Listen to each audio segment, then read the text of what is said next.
5月8號星期四朝頭早差唔多8點鐘啦，歡迎翻到嚟萬科投資頻道。比特幣4個鐘嘅圖表咧，琴日我哋睇嘅時候咧就已經係升翻穿晒呢一個嘅關鍵嘅阻力位，大概95,800蚊左右啦。咁啊見到個價格咧仍然都仲係 hold 住緊喺呢一個嘅位置嘅，咁亦都係過去嘅深夜啦，啱啱。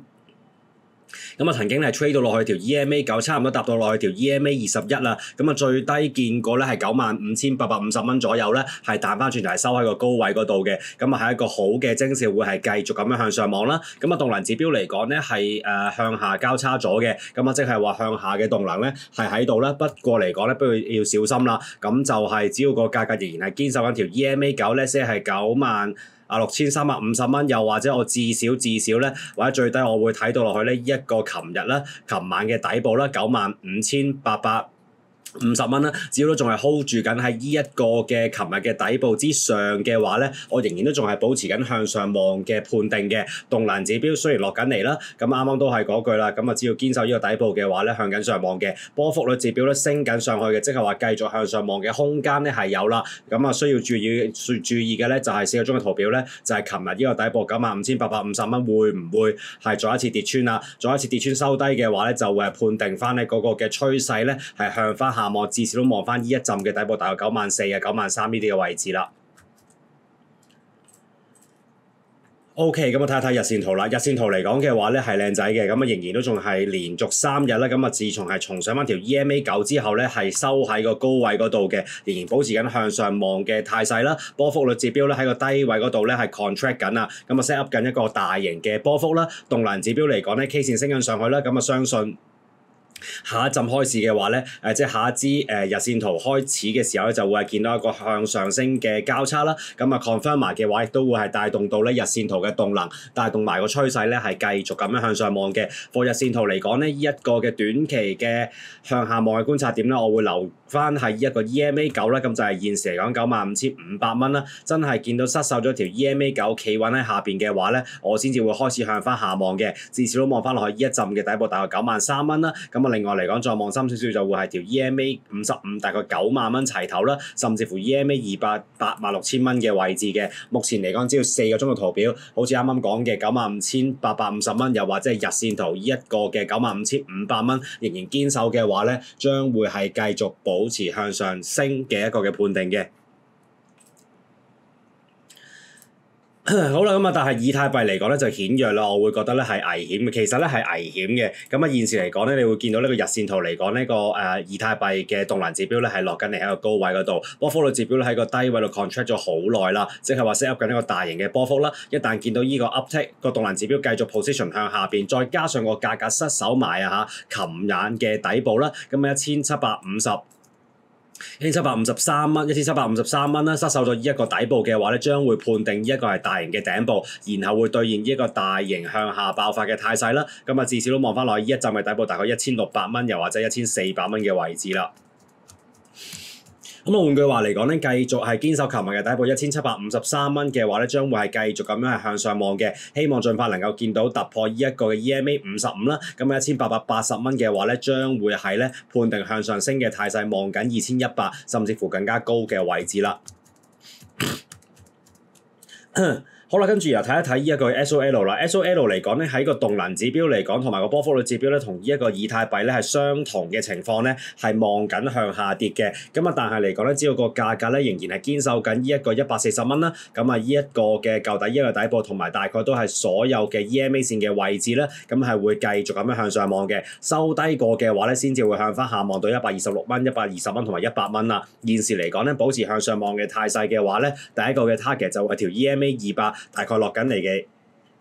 止蝕線嘅位置啦，咁啊161蚊啦，收高埋嘅話咧，將會係繼續咁樣向上望到180蚊，甚至乎200蚊嘅心理關口啦。OK， 咁啊幣市就 update 完啦，咁啊睇一睇呢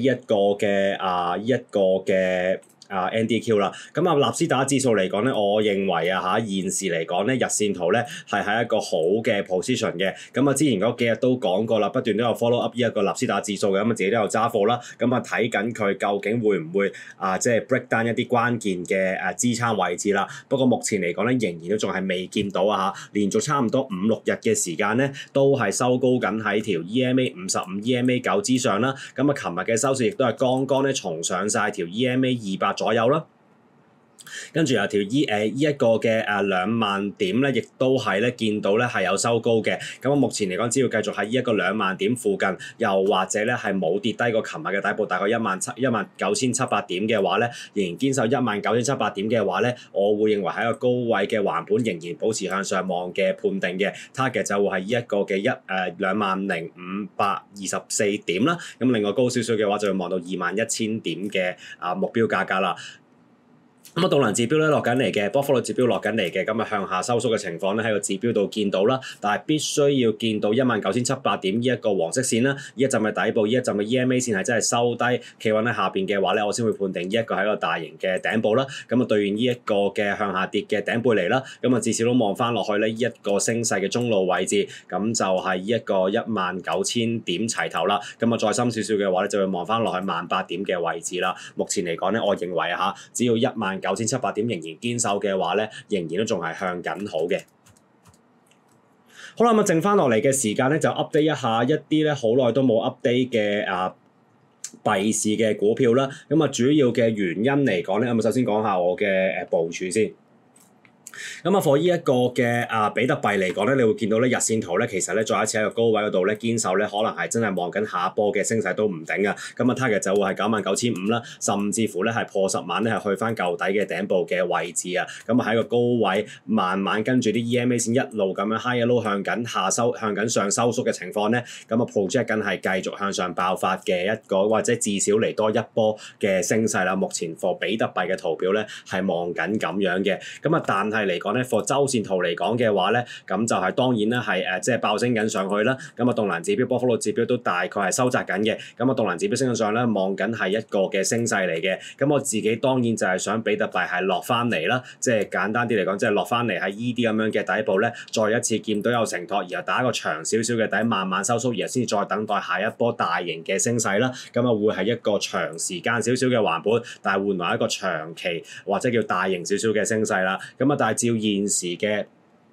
照現時嘅走勢嚟到去講嘅話咧，只要個價格一路咁樣向上爆升，咁就係仍然係堅守緊呢個95,000、96,000嘅位置嘅話咧，繼續向上望嘅話咧，似乎好快會見到下一個嘅頂部啦。甚至乎搞唔好咧，會係今個 cycle 嘅最後一個嘅頂部啦，或者叫做係一個比較上可觀少少嘅頂部啦。目前嚟講咧，我自己咧係咁樣去諗嘅。所以咧就睇到落去一啲嘅比特幣相關嘅股票啦。睇下究竟佢有冇機會藉住可能比特幣依一下衝上去10萬或者更加高嘅位置咧，而係帶動到一啲嘅美股相關嘅加密貨幣嘅美股咧，然後有些許嘅升勢啦。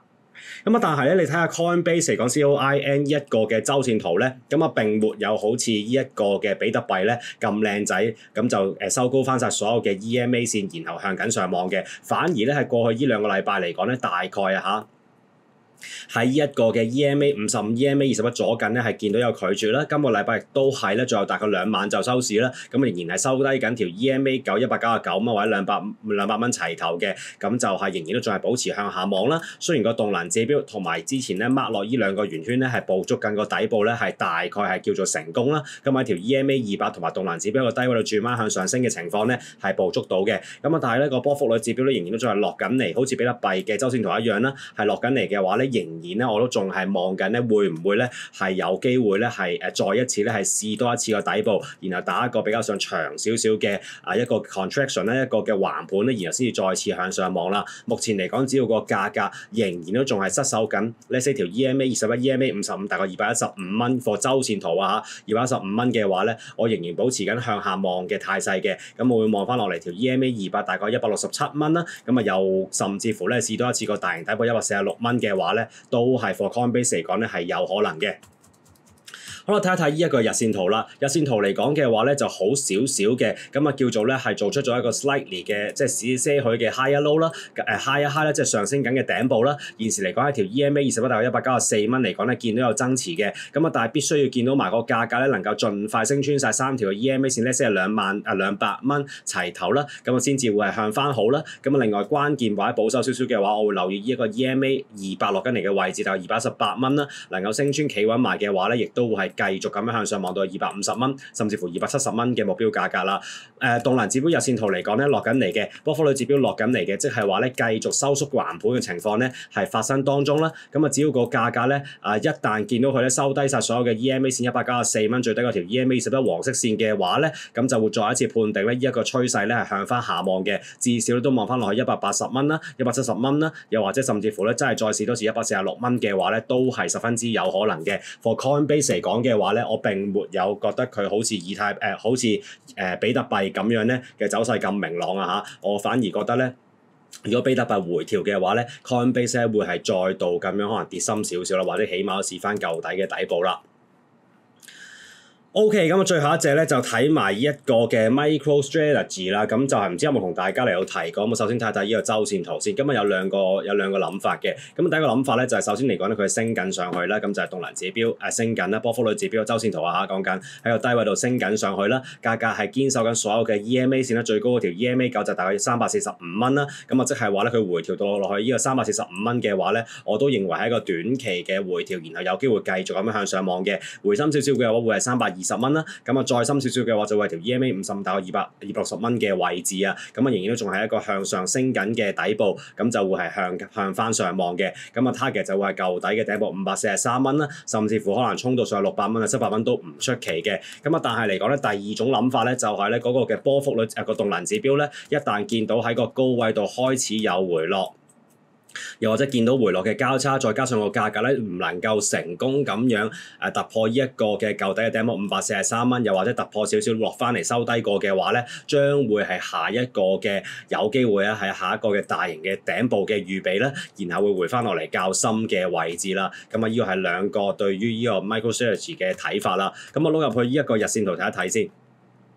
日線圖嚟講咧，就似呢個比特幣嘅走勢啦。畢竟佢係買比特幣嚟到去作為佢公司即係嘅業績嘅策略啦，類似嗰啲嘢。總之佢嘅 strategy 咧就係買比特幣啦。咁你會見到咧，仍然喺個高位度橫盤緊嘅。只要日線圖咧仍然都仲係咧堅守一條至少條 EMA 378蚊嘅話咧，都仲係會保持繼續向上望嘅判定嘅。失守咗嘅話咧，先至會望翻落嚟舊底嘅頂部大概345蚊啦。咁啊320啱啱講過啦，同埋條 EMA 200大概278蚊嘅位置嘅。目前嚟講呢個動能指標落緊嚟啦，波幅率指標落緊嚟，即係話咧仍然都仲係向下收縮橫盤嘅情況嘅，唔排除咧可能跌低少少，可能真係見到320都唔出奇㗎嚇。咁啊會喺呢啲位置繼續橫盤嘅話咧，會係望佢繼續咁向上升嘅。如果唔係嘅話咧，咁就係總之咧都係要見到呢條 EMA 9 378蚊，真係見到佢短期 EMA 9跌穿嘅話咧，先至好開始向下判定啦。否則嚟講嘅話咧，其實咧MSTR 咧 MicroStrategy 咧仍然都仲係保持緊周線圖引領住嘅向上升嘅態勢，然後繼續咁樣向上望嘅。好啦，會一直為大家跟進呢一隻嘢嘅，咁就希望能夠即係見到佢即係一啲嘅頂部出現嘅時候，再同大家講啦。咁就係今日嘅時間嚟到呢一度，希望大家去到最後撳個 like 同埋訂閱我頻道，多謝晒。